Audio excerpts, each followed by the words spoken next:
Right, so the state that billed itself as a refuge for the world's displaced Jewry has become a place its own citizens are now desperate to escape. You can call it irony, or poetic justice, or just bad policy. But when Ben Gurion Airport starts looking busier than Heathrow on a bad day, something has gone catastrophically wrong, hasn't it? Netanyahu's endless war, marketed as defence, performed as genocide, and sustained by Western indulgence, has gutted Israel from the inside out. Every bomb dropped on Gaza hasn't made Israelis feel more safe, but less so, and has just served to drive another family, wherever they might have originally come from, out of the country. Therefore, this isn't security, it's self-destruction by airstrike. And the so-called ceasefire, with Israel now having racked up 80 violations and still starving Gaza, isn't peace for them or for Israel. Right, so Israel is living through an exodus of its own making, it seems. According to data released by the Knesset's Research and Information Centre, since 2020, around 146,000 more Israelis have left the country than have returned to it. In 2023 alone, more than 80,000 people emigrated permanently. The report categorises this trend as a strategic threat, warning that the flight of young professionals, academics and skilled workers is weakening the state's social and economic core. A May 2025 survey by Haaretz also reported that 4 in 10 Israelis were actively considering leaving the country altogether. Protecting Israel at any cost until there is literally nobody left living there. Is that what we're actually beginning to start and see? Well, Ben Gurion Airport's departure hall has become the mirror image of the Kerem Shalom crossing, for example, where aid trucks are still waiting for Israeli clearance. One funnels citizens out of a nation they no longer trust and no longer want to live in, and the other keeps food from entering a territory it controls. Both scenes define the reality of Israel, though, doesn't it? Movement restricted by the same state that claims to safeguard it. These departures are not driven by fear of rockets, though. They're the product of fatigue and disbelief. The belief that Israel was exceptional, democratic and secure has given way to a darker recognition that is becoming more and more prevalent amongst more and more of the people living there. That the state is now defined by permanent war and moral disintegration instead. That the government has no plan to halt the trend because it cannot fix what it has broken. Netanyahu has no interest in ending a conflict that keeps him in power, as he looks around for the next opportunity to collapse the current ceasefire. Israel continues to describe its operations as self-defense, but fewer and fewer people are buying it anymore, and that includes very much the people living in Israel. The Israeli public has been told that its destruction is necessary for national safety, for national security. But increasingly citizens are deciding that the price is unbearable, that living inside a state built around siege has become its own form of imprisonment.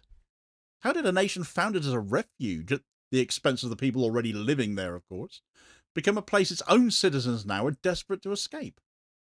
Well, as we all know by now, on the 10th of October, a ceasefire brokered by the US, Qatar, Egypt and Turkey took effect, didn't it? It was meant to stop the bombing and permit sustainable humanitarian access to Gaza, finally. But in practice, it only changed the language used to describe the violence. The Gaza government media office has, at time of writing, now recorded 80 separate Israeli violations of the ceasefire since it began. 97 Palestinians have been killed and more than 230 wounded. The breaches included live fire on civilians, drone strikes and ground raids in every governor. These were not minor infractions, they were blatant. They're a continuation of the war under diplomatic cover, or continuation of the genocide, I should say. They're examples of Israel and Netanyahu's serial dishonesty when every ceasefire ends up meaning everyone but Israel actually ceases firing. During this period, as I covered in a video just yesterday, a single bulldozer incident in Rafah became a major inflagration point, the latest illustration, if you like, of Israel's narrative control. When an Israeli vehicle hit unexploded Israeli ordnance, killing several soldiers, officials immediately blamed Hamas and claimed the ceasefire had been broken by them. Never mind 80 breaches on Israel's part at this point in time, though it was only 47 breaches at that point. Only 47. I'm sure they don't count, and basically they didn't, did they? But subsequent evidence confirmed it was Israel's own munition the vehicle had hit. The error did not matter, though. The story had already served its purpose. Within hours, Israeli warplanes were again over Gaza. Sure, they got called back again in the end, though. At the same time, though, Donald Trump said the ceasefire is still in place. His statement reflected the detachment of those mediating from those living under bombardment, though, doesn't it? US-linked envoys from Steve Witkoff to Jared Kushner arrived in Israel that same week to discuss the next phase of the truce. While they met with Netanyahu, the Israeli Air Force were carrying out new strikes in Deir el-Balah. The reality of the ceasefire can be read in the figures. Under its terms, 6,600 aid trucks were expected to have entered Gaza by yesterday. Only 986 had actually made it through, less than 15% of what was agreed. Another ceasefire breach, but it's Israel, so it doesn't end up counting. Of those, only 14 carried cooking gas and 28 delivered fuel. Gaza's bakeries and hospitals and water pumps relied on both. The United Nations maintains that at least 600 trucks a day are needed to sustain Gaza's population. Since the truce, the daily average has been fewer than 90. Bureaucracy has replaced bombardment, for the most part, as the method of control now. This is siege by administration as much as by Israel blatantly breaching it with further acts of atrocity. Israel's authorities inspect and authorise every delivery. Shipments are rejected for containing items they don't like the look of, from medical tubing to solar lamps or tents. Each delay and each rejected manifest is an act of policy and a breach of the ceasefire. The result is a famine engineered through paperwork now, what aid officials now describe as starvation by design, because that is exactly what it is. The Gaza authorities have warned that the limited quantities permitted do not meet even the minimum survival threshold. They've demanded the daily entry of at least 600 trucks carrying food, medicine and operational fuel as agreed, yet that demand remains unmet. Each and every day that counts as yet another breach of the ceasefire. In Deir el-Balah, one of the few remaining community kitchens feeding displaced families was destroyed in an Israeli strike yesterday. Well, what are the chances that they had just happened to target such an infrastructure? The site belonged to the Raman Foundation, which operated in partnership with the German public broadcaster ZDF, Germany being Israel's second largest arms supplier, as we should all know by now. So I wonder if it was even German ordnance involved. A Palestinian broadcast engineer working there and an 8-year-old child were killed. Germany's foreign minister confirmed the incident had happened and called for clarification. When humanitarian activity itself becomes the target, a ceasefire ceases to exist in any meaningful sense. Israel's actions since October 2023 cannot be understood as military miscalculations. There's been too many of them for that. Of course we don't believe that anymore, do we? They're the logic of political survival. Benjamin Netanyahu governs through crisis, sustained by a coalition of far-right parties that would fracture without a constant state of emergency. The genocide provides that cohesion that his domestic politics lacks. Each escalation creates the impression of leadership. Each diplomatic collapse buys him more time in office. His incentive is obvious, therefore. Peace is personal risk. And this strategy extends to foreign mediation too. This week, Netanyahu has publicly ruled out any Turkish or Qatari role in Gaza's post-war reconstruction, calling their involvement a red line for him. Both countries have been central to every previous truce, of course, every prisoner exchange and humanitarian corridor since 2023. Their proposed role was limited to reconstruction and coordination with international agencies only. But by vetoing their participation, Netanyahu ensured their post-war planning remained dependent on Israel's military and Israel's political control. Israel should have no say in this matter whatsoever. They are the illegal occupier still. Even Washington has expressed concern that this stance could derail the US-backed framework for stability. Israel's refusal to allow independent actors into Gaza ensures that no lasting reconstruction can occur. The objective is not resolution, but maintenance of dominance. The intentions driving this campaign have been articulated publicly by other senior Israeli officials as well. Likud lawmaker Nissim Vachiri has just stated that once the bodies of hostages are all returned, we will continue the war. He's previously said Gaza should be burned and that there are no innocents there. And these are not fringe remarks. He's a member of Netanyahu's party. Similar statements have been made by other members of the governing coalition, by military officers and by major media commentators. So much for it being all about getting the hostages back, though, eh? South Africa's filing to the International Court of Justice cites multiple examples of such rhetoric as evidence of genocidal intent. Domestic rights groups, including B'Tselem and Physicians for Human Rights Israel, have used the same term to describe government conduct. When political leaders frame an entire civilian population as an enemy collective, extermination ceases to be a figure of speech and becomes doctrine. The social and economic consequences inside Israel are becoming visible. Investment has declined, inflation is rising, confidence in institutions continues to fall, strikes by health and education workers over funding shortages have increased, crime rates are climbing in cities that once prided themselves on order, the war economy absorbs state resources that once supported public services. Reservists have expressed exhaustion after multiple deployments. Large demonstrations demanding hostage exchanges and elections have been dispersed by police using stun grenades. Journalists critical of the government's conduct face censorship and the threat of licence revocation. The Knesset report warning of immigration strategic danger reflects more than just raw statistics, therefore. It reflects a complete loss of faith in the state. Those leaving are disproportionately young, educated, and, relatively speaking, politically moderate. The departure accelerates the shift of the remaining population, therefore, towards the ideological extremes. Israel will only get worse.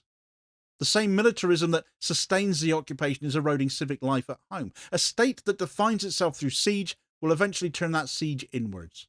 Israel's ability to sustain this war depends on international indulgence. The response from Western governments remains formulaic, though. Expressions of concern followed by ongoing, incessant, continued support. When an Israeli missile killed the ZDF contractor in Deir al-Balah, the German government said it was shocked and demanded clarification, yet there was no suspension of arms exports or cooperation agreements. Nothing fundamentally has changed. The United States continues to provide precise munitions while urging restraint. European governments abstain on resolutions calling for accountability and demonise those protesting for more of that.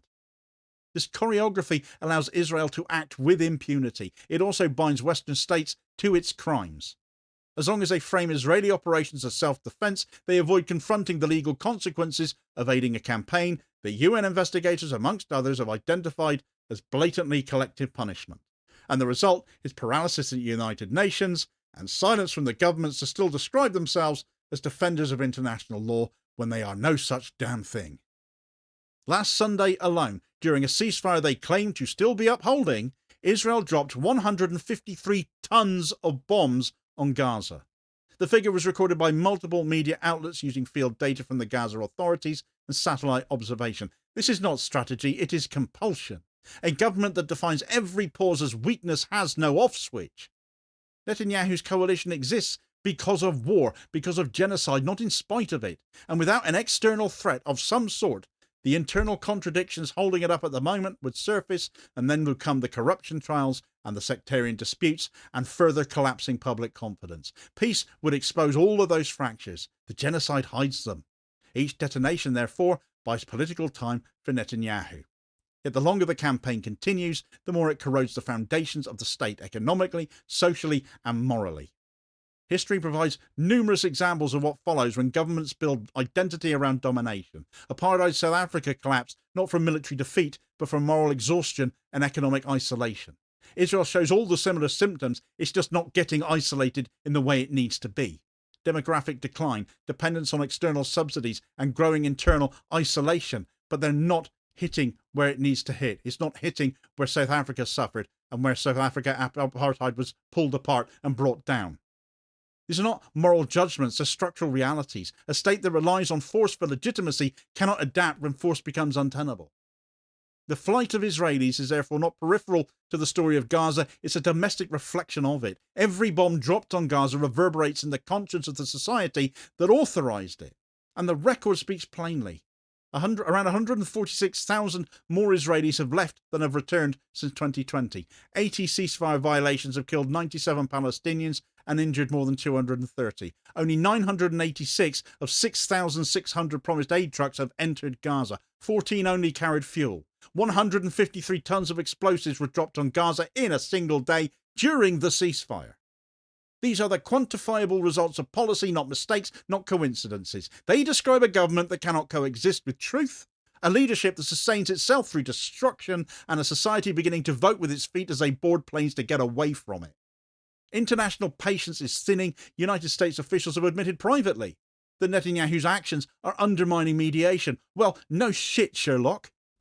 European parliaments face pressure from constituents to suspend arms sales. The Global South has already mobilised legal and diplomatic action under the Genocide Convention. Inside Israel, fatigue is spreading. Citizens recognise that continuing escalation yields no security for them, only further isolation and further endangerment.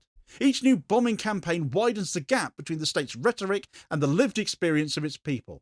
So the question now is not whether Israel can defeat its enemies, but whether it can recover from what it has already done. No democracy can remain credible whilst normalising mass death and starvation. No economy can thrive while exporting violence and importing sanctions. It's no wonder their people are fleeing. The departure halls of Ben Gurion Airport are the quiet evidence of all of this. Those leaving, they're not the radicals, they're the professionals, they're the students, they're the families who once trusted in the idea of Israel as a modern democratic state. Their exits are acts of disassociation, not rebellion. Each departure diminishes the state's capacity to renew itself. Israel is literally destroying itself here. Each ceasefire breach makes their returns less likely. Israel's internal decline and Gaza's external devastation are no longer separate phenomena, they're cause and effect. The state that starves another people has begun to consume itself. The facts are not ambiguous. The data on emigration, the verified record of ceasefire violations, the documented obstruction of aid, and the open rhetoric of extermination all describe the same reality. Israel's leadership has chosen permanent war as its organising principle, and the result is the degradation of its own society. A government cannot wage genocide abroad and maintain democracy at home, and the evidence from 2020 to the present shows that Israel is failing on both fronts. The ceasefire has functioned as cover for continued assault. The blockade has become a substitute for policy. The flight of citizens has become a referendum on the future. The question now is not whether Israel will collapse under the weight of its contradictions, but what the world will do when it finally does.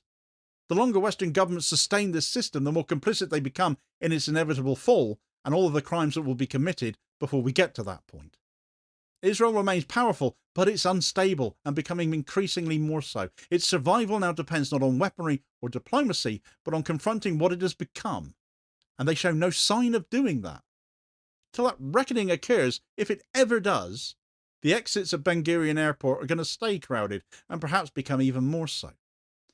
For more on Netanyahu's desperation as shown in other recent ceasefire attacks, notably the attempt to weaponise that friendly fire incident in Rafah to justify calling off the ceasefire completely and blaming it all on Hamas, check out this video recommendation here as your suggested next watch. Please do also hit like, share and subscribe if you haven't done so already, so as to ensure you don't miss out on all new daily content, as well as spreading the word and helping to support the channel at the same time, which is very much appreciated, holding power to account for ordinary working class people, and I'll hopefully catch you on the next vid. Cheers, folks.